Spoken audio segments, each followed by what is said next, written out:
కాళ్ళ కింద నేల కదిలిపోతుందట. అసలు ఆ హెడ్డింగ్ లేనిది, అది రాసే రాత లేనిది, సొంత భూమి తగ్గిపోతుందంట. ఎన్ని అబద్ధాలు, ఎన్ని వక్రీకరణలు. వీళ్ళ దుర్మార్గం నిజంగా ఎన్నికలు వచ్చేసరికి చూడండి, నెట్రాషన్ రైతు గుండెల్లో పలుగు రాళ్ళంట. రాళ్ళు పెట్టి రాళ్ళు పెట్టి ప్రత్యేకమైన డిస్టింక్ట్ రాళ్ళు తీసుకుని వచ్చి రైతుకు ఉచితంగా ఖర్చు లేకపోకుండా మనమే పెట్టి ఆ రైతు దాని మీద భూసురక్ష అని పేరు పెట్టి ఆ యూనిక్ రాళ్ళు వాళ్ళ దాంట్లో పాతి వాళ్ళకు మంచి చేస్తే రైతు గుండెల్లో పలుగు రాళ్ళంట.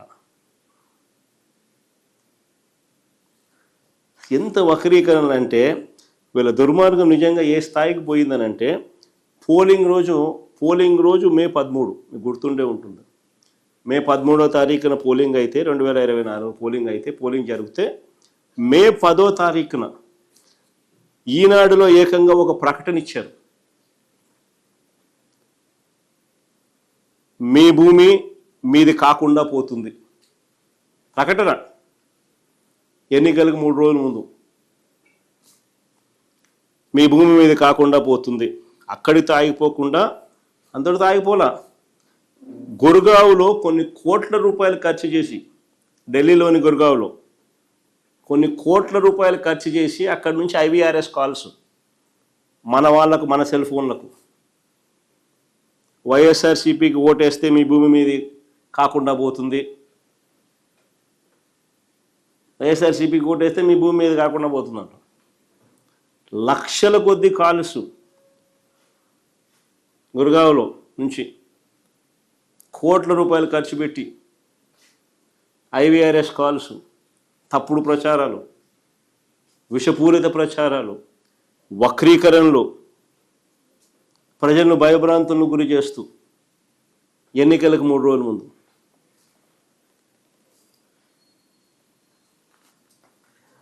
ఒకటే అడుగుతా ఉన్నా, చంద్రబాబు నాయుడు గారు తాత్కాలికంగా రాజకీయ ప్రయోజనం ఏదైనా పొంది ఉండవచ్చు, కానీ నిజాలన్నది ఎంతో కాలం తొక్కిపెట్టలేరు.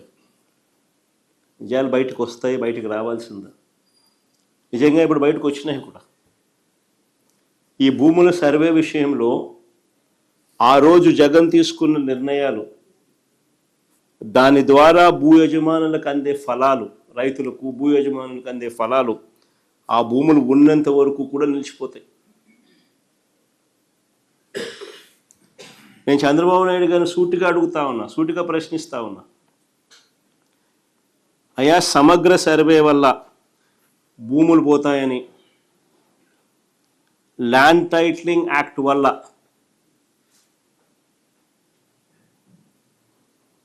ప్రజల ఆస్తులు కబ్జాకు గురవుతాయని ఒక ప్రచారం చేసి, ఒక డ్రామా చేసిన ఈ చంద్రబాబు, ఇప్పుడు కేంద్ర ప్రభుత్వంలో భాగస్వామిగా ఉన్న ఈ చంద్రబాబు ఇప్పుడు పూర్తిగా యూటర్న్ ఎందుకు తీసుకున్నాడయ్యా అని అడుగుతా ఉన్నా. పూర్తిగా యూటర్న్ ఎందుకు తీసుకున్నావా అని అడుగుతా ఉన్నా. మా ప్రభుత్వ హయాంలో మేము చక్కగా సర్వే చేసినందుకు దేశంలో అన్ని రాష్ట్రాల కన్నా మెరుగ్గా మేము చేశాము అని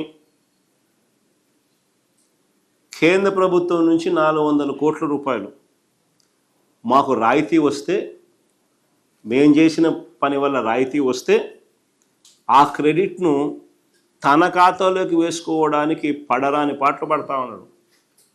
వాళ్ళు ఎవరు, వాళ్ళ ఎంపీ, వాళ్ళ మంత్రి, కేంద్ర మంత్రి, వాళ్ళ ఎంపీ పెమ్మసాని, ఆయన ట్వీటు మాట్లాడడం అసలు నాకు ఆశ్చర్యం అనిపిస్తుంది. ఆయన చంద్రబాబు నాయుడు నుంచి థ్యాంక్ యూ, అసలు వీళ్ళు మాట్లాడే మాటలు నాకు ఆశ్చర్యం అనిపించింది. అసలు పట్టాదారు ఇంకా వాళ్ళ అబద్ధాలు ఇంకా ఏ స్థాయి లేకపోయినాయంటే, పట్టాదారు పుస్తకాలపై QR కోడ్ ఆయనే తెచ్చినాడంట. అది ఇంకొక అబద్ధాలు. అసలు నిజంగా ఈ స్థాయిలోకి ఒక మనిషి ముఖ్యమంత్రి స్థానంలో ఉంటూ, ఆయన కన్నా నేను కొడుకు వయసులో ఉన్నా నేను. మా నాయన ఆయన ఇద్దరు సమకాలికులు. నేను అలా కొడుకు వయసులో కూడా నాతో కూడా కాంపిటీషన్ చేయలేకున్నాడు. మా నాయన కథ దేవుడు ఎరుగు. నేను చేసిన దానికి కూడా క్రెడిట్ కూడా ఆయనే తీసుకోవాలని అనేది పాకులాడుతూ ఉంటే ఈ మనిషి ఏమనుకోవాలి? ఈ మనిషి అసలు రీసర్వేలో ఏపీ ప్లాటినం గ్రేడింగ్ను సాధించింది అని కేంద్ర ప్రభుత్వం డిసెంబర్ 20, 2023లో పార్లమెంట్లో అడిగిన ప్రశ్నకు సమాధానంగా వాళ్ళు పొందుపరిచిన రిప్లై.